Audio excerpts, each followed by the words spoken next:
Man, I've got some bad news for you. Like if you're in marketing or you're just a business owner, you're going to fail a lot. Like marketing in general is like 90% failure. Oh, for sure. For sure. And honestly, I might be in the wrong business. And really, honestly, like marketing is constant failure because if you're marketing well, you're constantly, kind of A/B testing and putting, things up against each other. And if you're trying to always A/B test, one of those things is always going to fail. So you're going to always be failing at something.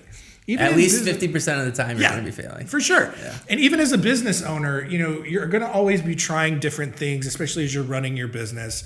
Let's try this marketing initiative, or let's try this thing around the office, or let me take this approach to a case or whatever. And not everything's going to work out, but the positive side of that is, at least if it does fail, you don't walk away with nothing. You still walk away with the knowledge of knowing how that thing is going to go. And especially with marketing, very rarely, at least, in my experience and even, just some of the stuff that we've tried here at Spotlight Branding, whatever marketing you're doing, very rarely are you going to get no results. You'll get some results. You'll get some sort of return. It may not be what you wanted. It may not be what you projected it to be, but you'll still get something out of it.